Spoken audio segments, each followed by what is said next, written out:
In a land of myth and a time of magic, the destiny of a great kingdom rests on the shoulders of a young boy. His name, Merlin. Hello and welcome once again, nomads and party people and magic users everywhere, to our weekly Merlin retrospective review. Weekly review. Man, I've been up for so long just trying to do research on stuff that's not even funny. Still though, happy Friday the 13th. I already fucked up the intro. But yeah, happy Friday the 13th, everyone watching this on May the 13th of 2016. If not, then watch this on Friday the 13th, guys. It's magical. Anywho, we were gonna have the second episode of this whole week happen yesterday, but I was in the middle of a business meeting with my entire creative team on what to do for the finale stuff on my main content involving the prequel web series of my review stuff, which is the showcase reviews. You'll find it on my main channel, and of the season 1 finale for Let's Do Art, which is going to get a giant revamp later on this year. We're kind of moving certain premiere dates around, so if you guys see some later on content after June or like late July, early August, then we're picking up with storyline content once again. But enough backstory on that. You guys are here for episode 7 of Merlin, aka the Gates of Avalon, which is actually one of my favorite episodes artistically. Not in the same vein as favorites like Lancelot, or like an episode we're going to get into later involving Merlin having a giant magic duel with a very powerful magic user. But it's definitely my third favorite throughout the entire first season. So anyway, Gates of Avalon opens up in the same vein as our show does, with a title sequence. An awesome title sequence nonetheless, but you know. But the episode actually opens up to Arthur drowning in the lake because of a mysterious woman. What? But it all turns out it's a plot twist. It's all one of Morgana's visions. Oh wait, I'm sorry, they're dreams. They're not visions, they're dreams. That's the lie that we're telling the entire non-magical audience. And then we have the opening sequence. Yeah, she wakes up from the dream and then opening sequence. That's very suspenseful and also kind of rushed. I said it was one of my favorites. I didn't say it was perfect. Still though, the show then returns to Arthur and Merlin having a morning hunt session. But as soon as Merlin catches up to Arthur when he's just staring at something off screen, Arthur gets very pissed at Merlin, who hasn't hunted before or at all, and he's trying to ask questions. Yeah, the drowning scene I kind of wrote down needs to happen, because if you're going to be this rude to someone that's never hunted before, you need to have your whole lungs filled with water for about an hour, then be saved till you learn to be fucking nice to people. But this is all drowned out as soon as they hear the screams of a woman calling out for help within their whole earshot range. And so they run to try and save 2 innocent people from bandits. Well, Arthur does, for what they see, and then as soon as he's about to get killed, for about the 18th time that we see on camera, Merlin saves his life. Again. I swear, every time Merlin has to save Arthur from his own negligence about his surroundings, we should have a drinking contest every time I say Merlin saved Arthur's life. Go back to the beginning of the whole weekly review stuff, have a shot, and then come back to this video. You'll be plastered. So anyway, in another plot twist after saving the 2 innocent people, Arthur meets the girl from Morgana's vision. A lady that's revealed to be Sophia Tirmware? Something Anglo-Saxon, I'm pretty sure, or something fictional I cannot pronounce, and her father of Alfric. That sounds Scandinavian for some reason, but I'm pretty sure that's racist if I say it like that. But they're apparently heirs to a giant royal family, so Arthur just takes them back to the Camelot castle to talk to Uther. And they're just saying that they're only there until they're able to head west to a place called Sierra Leone. Not Sierra Leone in Africa, but Sierra Leone. I have no idea where that is either, but it's apparently west from Camelot. Yay! World building! And also expansion on direction. But Uther says that they're allowed to stay in Camelot until they are able to set out to head west. However, there's a fun fact I wanted to point out to you guys in my notes. The staffs that Sophia and Alfric are walking around with, if you look closely, if you're watching the episode, if you look closely at the staff and compare it to the original staff used within the first Lord of the Rings movie, take out the orb from Gandalf's staff, slim it down to where it can fit like a blue eggish shape, and it's the same kind of design pattern prop that would be used for a Lord of the Rings movie for a mage or magic user within Middle Earth, making it kind of seem as if the continuity for Merlin and Lord of the Rings could be kind of meshed together well in, let's say, a fight to the death scenario where it's Merlin versus Gandalf. Come to think of it. Anywho, enough thing involving me trying to make a spin-off of Death Battle on my own time. We also have some subtle hints of silent infatuation between Arthur and Sophia. Although I would say Arthur mostly because Sophia just does not seem like the kind of girl that wants Arthur. So, we then have to cut from the throne room scene to Arthur and Merlin in Arthur's room talking about the accommodations for Sophie and her father, because I refuse to say their last name again. It's hard to for me. And first, Arthur wants them to be right next door to him for the best accommodations until Merlin looks at him. He's like, I know what you doing. You trying to get some. You trying to get a piece. And then Arthur reverses his decision and has Merlin attempt to get them a room on the opposite side of the castle, not really discerning which side, whether it's the east wing or west wing, because we have no idea on the floor plan where Merlin and Arthur are. It's kind of up in the air for me at this point in time.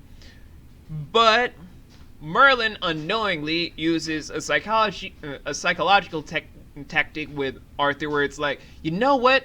You're right. We're going to have them right next door to me, and that's final. Wait, I feel like I got played. Which is kind of cool. But we're going to skip ahead because so much of that just kind of caused my head to hurt. To Morgana seeing Sophia for the first time just walking down the hallway as Merlin's trying to show her to her room. But she tries to warn Merlin to not trust her because of what she saw in her vision. However, leaving out the vision part, because who would believe a psychic telling you about the future? Oh God, it's my life all over again. So, from that point, Morgana tries to see Gaius, where we end up with the comedic scene of Gaius having his bench on fire. Hilarious. But Morgana's just trying to talk to Gaius about her dream, which we all know is a vision. But through the conversation, we can tell from just the look on Gaius' face that he's already seeing that Morgana has magical gifts for at least seeing the future, but kind of pondering himself whether or not it could get to a whole bigger extent of something that would be either good or bad for the future. Although if you've seen the series, you already know where my own mind is heading with this. So he then tries to dismiss this as just a dream, and just wants her to keep quiet about the dream so it's not to rattle up some people over something that sounds so ridiculous. Instead, he just closes the door on her when she finally leaves, and his expression just says it all. That he's already sort of panicking on the inside, hoping that what she saw in her dream was not reality. But then, as soon as it's nightfall, we then have a scene of Alfric going to see one of the only remaining bandits from early on in the episode to reveal that it was only a planned bandit attack to get Arthur to save them and lead them to Camelot. For what reason? We'll get into later. But we also get to find out that, surprise, surprise, plot twist, Alfric and Sophia are magic users. I saw this coming.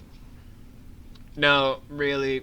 At this point in time, if you guys have not noticed that it's either someone that's trying to dethrone Arthur throughout the use of trying to use something with might or with magic, then it's kind of just going to throw you guys throughout a loop the entire time. Someone in Camelot, whether it's through sword, through nation, or through magic, is going to come in and try to do something to Arthur. We just had to fill in the blank of what it is and their motivation. Side note though, when you see Alfric trying to kill the victim, this is actually a good artistic trick that they did on camera. It seemed as if they magically did something with special effects to have the actor playing Alfric have his eyes change color seamlessly, rather than you guys thinking it happened bit by bit. But here's the thing I was actually thinking throughout my mind. You could honestly do the same scene with someone twice, but only overlapping it with colored eye contacts to just have it seem like the person with the regular eyes first, but then with the next shoot, just have the people using the colored contacts in the same exact scene, but only using the super special effects FX motion inside your own editing software to just seamlessly streamline the entire transaction fluently, going from Alfric's natural blue-eyed actor to a red-eyed actor within seconds. Anywho, we then have Morgana just having the same vision again, but just don't tempt me with the drowning after Arthur just shows how much of an idiot that he is. Please don't. That's too tempting. So we then have the scene in the morning about Arthur trying to get Merlin to cover for him.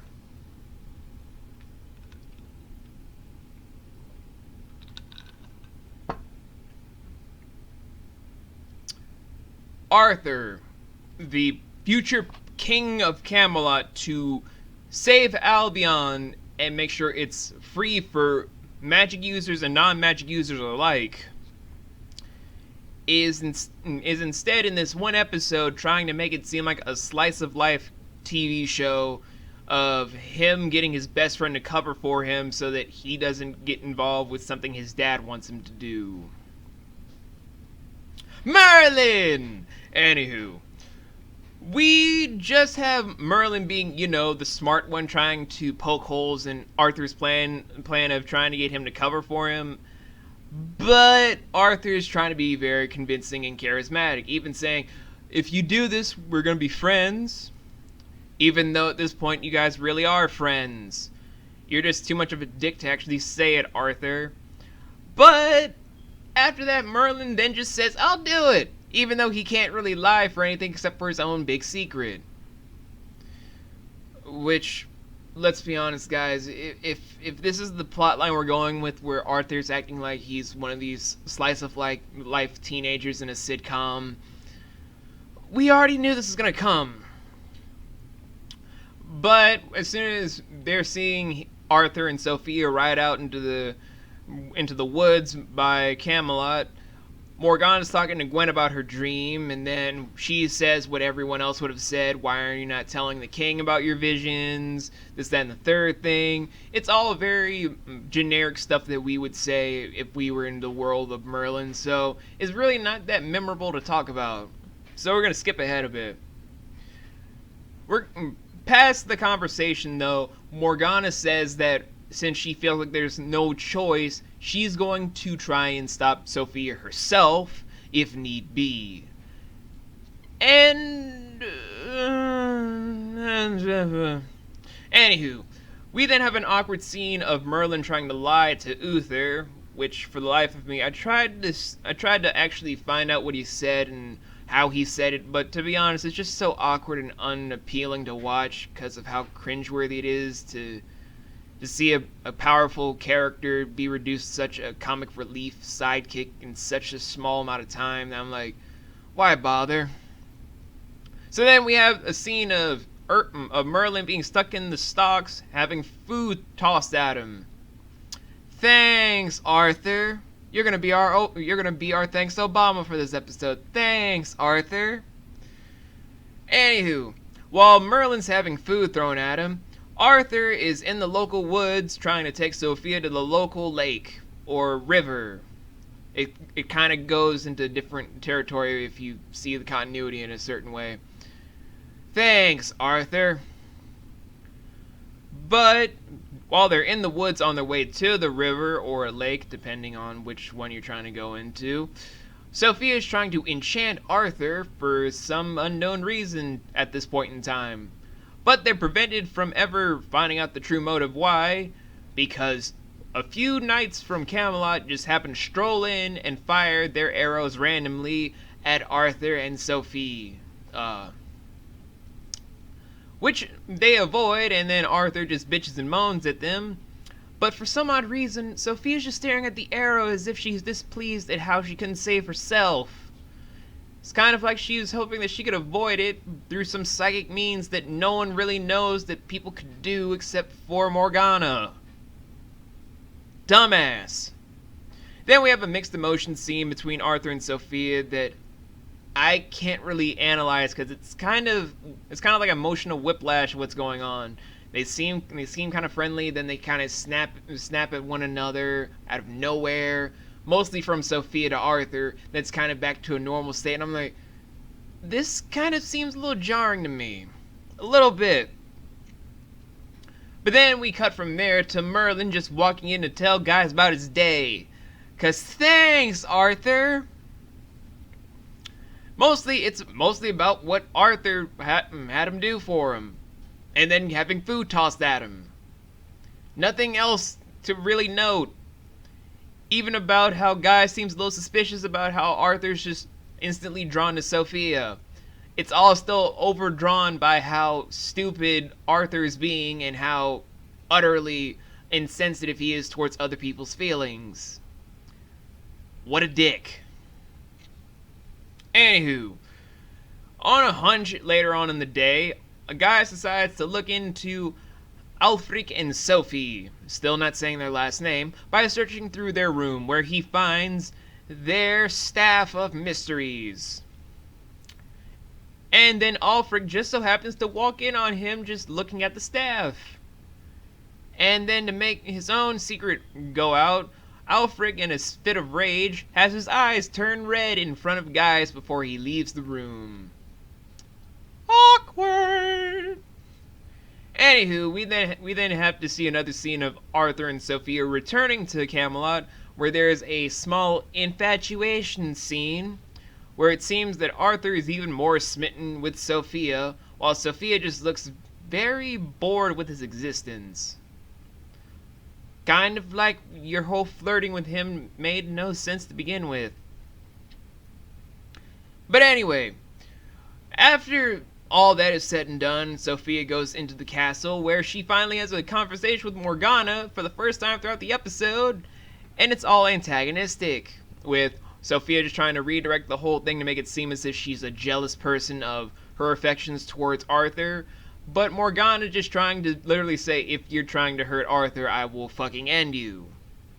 But then they just leave it at that, as if it's sort of like one person won the fight against each other in words. And then we finally get to see the antagonistic side between Sophia and Alfric as they talk about their plan to enchant Arthur to get his heart and open the gates of Avalon to obtain their true forms again. By the way, title drop. And yet the whole thing is, it's kind of an ignorant plan to hear. Like, I don't mean to jump ahead a lot, but here's the end goal for their plan. They're trying to take the heart of a mortal prince to gain access back into Avalon one of the numerous planes of paradise throughout various different religions in the old times and mythologies in the current times. And they're doing this because of a crime they committed long ago, without really knowing that Arthur's own destiny would pretty much reshape how magic users would actually have a future for themselves if he's left alive. Kind of making the killing of Arthur even more pointless than ever before. I mean, throughout the other antagonists that we get throughout the show, yeah, they have a motivation for trying to kill Arthur that's more understandable, but this time there's really no real purpose. It's just stupid for stupid sakes. So, when they're talking about their whole plan, they're also talking about their new problems of Gaius and Morgana, respectfully. But they're also saying that they have a time limit to only do it in the next few days, or they'll lose their mortal shell. They'll lose themselves inside their mortal shells forever, meaning that they are not of this world or even mortal themselves. But we have to cut from there and that serious tone to talk about Arthur being an asshole to Morgana, warning him to not be so involved with Sophia, because I guess he's thinking with his dick now. Not even thinking with his brain, just his dick. So he's just taking all Morgana's worries and concerns and warnings and is like, oh, you just jealous that someone else trying to get with me and I rejected you. Oh, you know, what a fucking bitch. Not everything is about you, Arthur. No matter how many times you want to make it about yourself, it's not all about you, idiot. Some people are actually concerned about you because you're doing stuff that's kind of stupid and irresponsible. Listen to people, you fucking nitwit. But it's all left alone as, in the morning, Arthur tries to convince Merlin to cover for him again when he's supposed to be with his father for a knighting of another one of the guards, which is very mandatory, being, you know, him being the Prince of Camelot and his dad the king, albeit an ignorant and irresponsible and unworthy king, but a king nonetheless.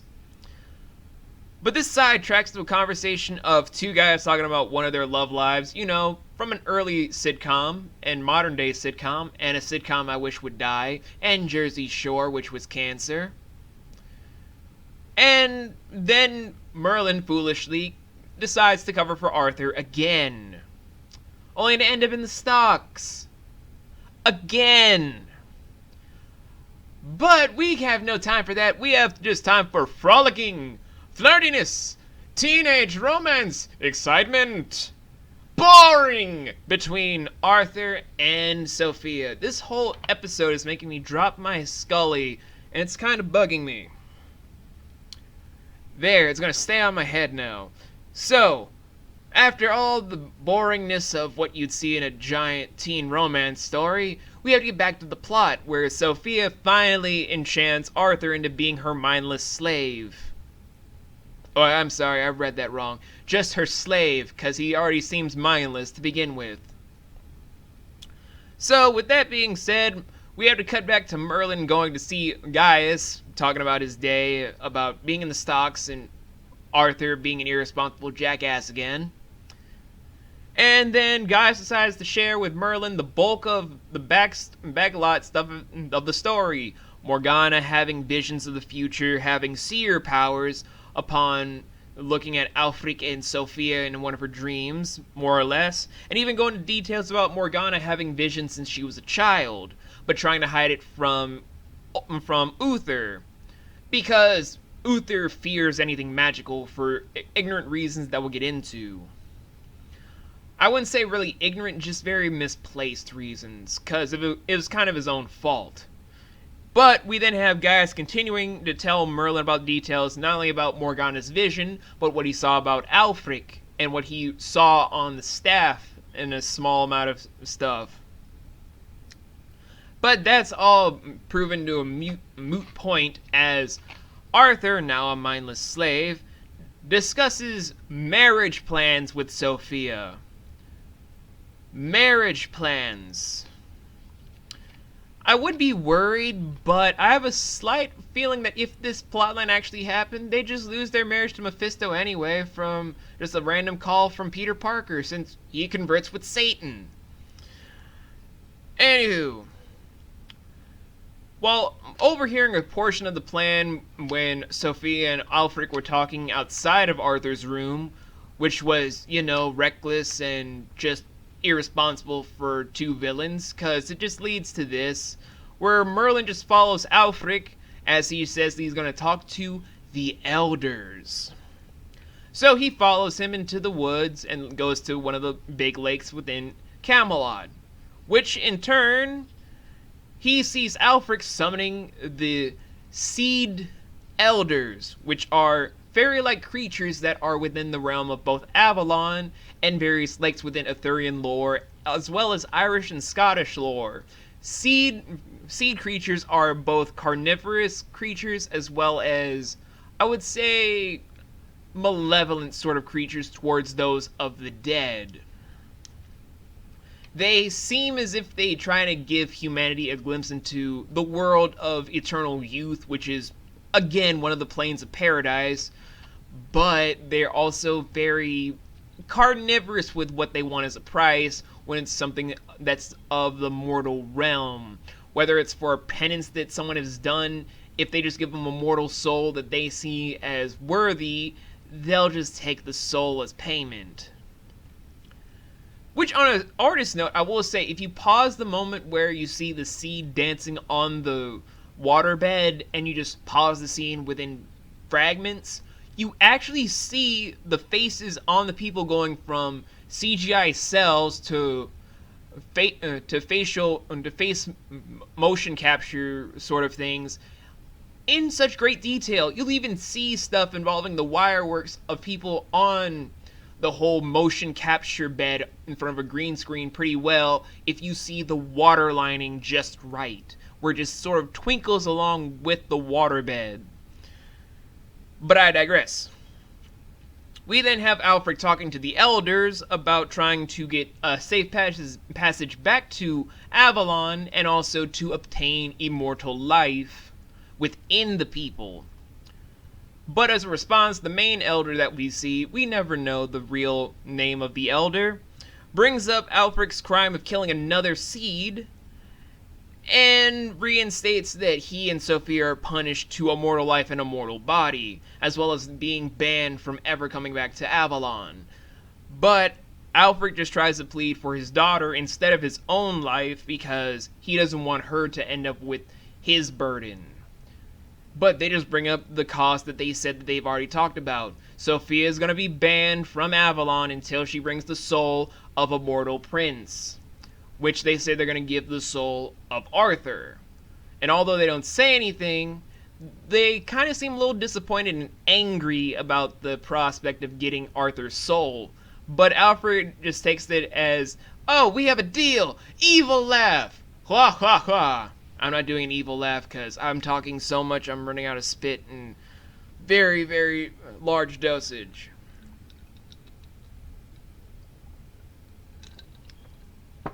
So Merlin runs back to Camelot, avoiding being caught by Alfred, and he gives all the information to Gaius, who not only goes into what Avalon is, at least in a small sense of what people knew back in the day, and also talking about certain things involving details about Alfred and Sophia, even saying that on their staff was the language of Ogham. Ogham being an ancient script from the earlier ages of humanity, I'm guessing. I don't even know anymore. So, after doing some research on the words written on the staff, which are something involving life and death, we then have to cut to a scene of an enchanted Arthur setting Sophia's plan in motion by trying to ask Uther for permission to marry. I don't even need to finish how that scene plays out if you guys know what I mean by Uther being an irresponsible asswipe. However, there's the twist in it. Uther is, instead of being what a normal parent would have done and kind of kick the people out and try and get their son under control, sees it as a joke and a ploy, and is simply trying to dismiss it all as if it's teenage hormones. And as soon as Arthur gets a little bit belligerent, Uther tries to threaten to have them locked up and then executed on the grounds of an attempted marriage, until Arthur shows him respect. Uther, I even wouldn't show you respect because you don't deserve it. Respect is earned, not given. You do not know the difference.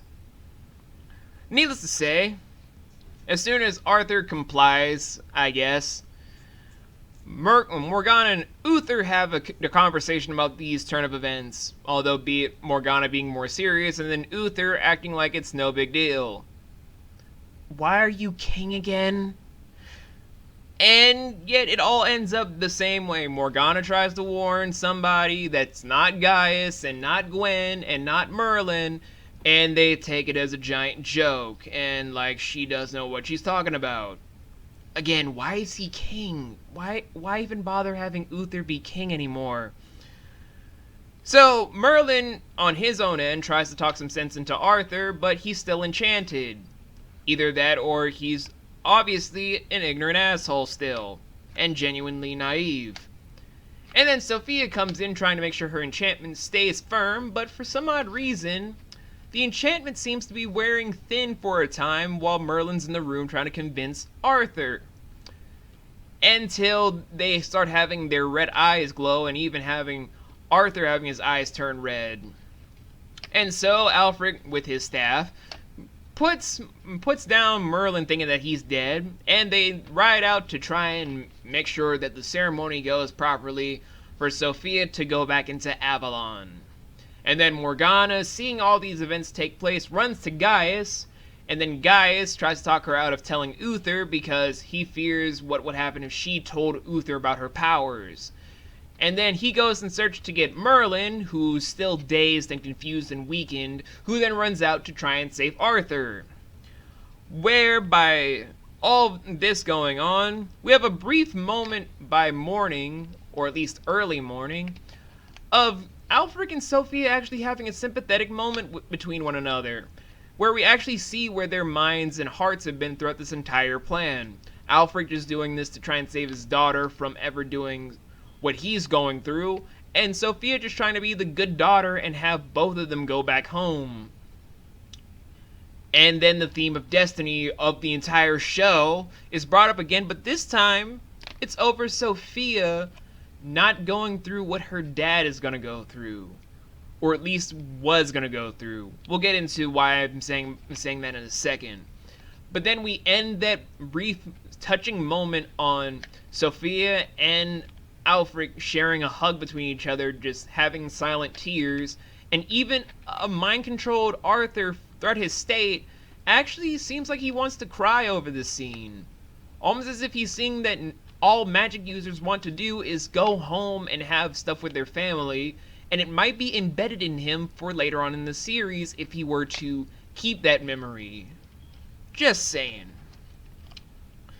But throughout that whole process, we then have to have a race against time montage where the time limit is an incantation on Alfred's side while Sophia and Arthur are standing inside the lake, or the Gates of Avalon mostly.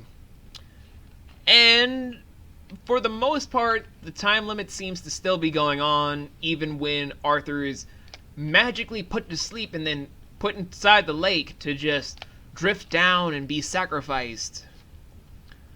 But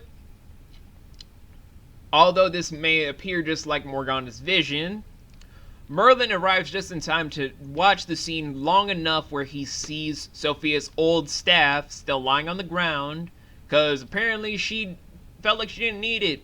But it's very good for Merlin because he uses his own magic incantations to lift the staff to him, uses an incantation of the same spell that Alfred used on him to first kill Alfred in a scene that seems so cool and awesome, and then he does the same effect to Sophia. And with both of them dead, hooray! we then have to have Merlin save Arthur again. Take a shot. Where he, in the nick of time, saves Arthur from his stupidity. Yay! And yet after that, we then have to set up how we're going to cover the story up. So, Merlin drags Arthur out of the lake first, and then takes him back to Camelot, and then puts him in his bed. But, like any other person that would be in a dazed, confused state of mind, acts like a drunk frat boy after a long night of pounding back a lot of alcohol, only to then have the entire events wash over him as a sea of regret. And then we have a cover story of Arthur and of Sophia eloping, but then as soon as they're trying to finish the ceremony, Merlin knocks him out with a long bit of wood to put him unconscious and then drag him back to Camelot. And like an idiot, which quite frankly I'm pretty sure he is, Arthur buys this cover story and tells them not to tell a single soul about this. And then we have to explain this all to Uther, who throughout the entire episode just thinks that Merlin is an idiot, which he kind of was for agreeing to do this for Arthur. Just takes the cover story of their cover story, and then afterwards we have another scene of Merlin being in the stocks because he blames Merlin. Again, this joke wasn't funny the second time, nor was it entertaining the first. It was just stupid. But anyway, though, after all the lies are said, all the food is thrown, all this, that, and the third thing, we have to end the episode. So let's wrap this up in a small dosage of things. Morgana comes in to get her nighttime stuff and then trying to thank Merlin in her own silent way over saving Arthur from the cover story that they gave Arthur. Merlin and Gaius talk about not telling anyone about Morgana's secret or even telling her secret. And actually Gaius fearing about the future in case Morgana has even more powers. And yet the entire episode ends with Morgana waking up in the middle of the night once again from another vision as we just roll credits into the next episode we're going to talk about in a few minutes. And that was the Gates of Avalon, and it was a really good episode. I mean, granted, it's not my favorite, like, a remedy to cure all ills was this week, but it was a very powerful episode to pretty much showcase that not a lot of people feel like they have any other options with their choices. For example, on the enemy side of things, even though they're magical beings that just wanted to sacrifice someone, Sophia and Alfric felt like they had no other choice but to sacrifice Arthur to fulfill their own goals. While on the hero side, Morgana was forced to feel like there was nothing else she could do except talk to Gaius about her dreams because Uther himself is a psychopath that cannot see reason with magic for the dumbest of reasons. And in all sense of things, in terms of antagonists between Edwin and Ulfric and Sophia, I still think that the most sympathetic antagonist that we talked about this week until we talk about the next episode after the coming up episode is still Edwin. Because Alfric and Sophia's choice of being mortals was Alfric's own fault. Their whole sympathetic nature towards one another going back to Avalon notwithstanding. It all comes together involving who is more sympathetic to my mind. Edwin lost his parents because of Uther's own xenophobia towards magic users. Ulfric and Sophia, they're stuck because Ulfric killed one of their own and ended up with them inside human bodies with human limitations. So, even though they're good written antagonists with a sympathetic past towards them, towards their whole end goal, it's not as sympathetic as the previous antagonist. However, I will say this, the world expansion notes that we've gotten in this episode were really great.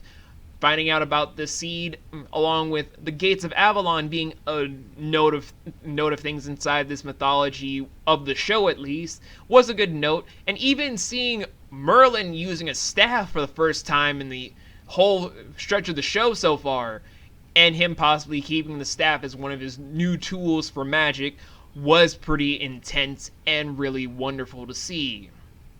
And even having him fighting the Seed as antagonist kind of seems like a really good fit. It wasn't an antagonist that he knew he could get past or knew he could withstand off the bat like any other antagonist. It was one that threw him through a whole loop instead of someone that would out-trick him, outsmart him, and would be just a beast of pleasure.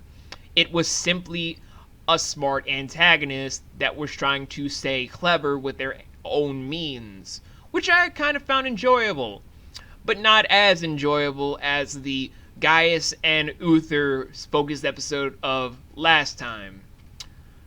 So, all in all, the Gates of Avalon, I honestly recommend that you guys watch this episode at your leisure. Not immediately, but at your leisure. You'll find a lot of good things with it, but my only problems with it are the Pendragon boys of Uther and Arthur. It's kind of like all the progression that we were going to get with Uther from the last episode, and the progression of Arthur throughout the entire first couple episodes proved useless. But I'm pretty sure a lot of people enjoyed this episode, but I will see you guys in a few hours with the episode, The Beginning of the End. So to all my magic users out there, keep on trying to get your finesse on. And to all my nomads, stay stylish out there. I'll see you guys next time.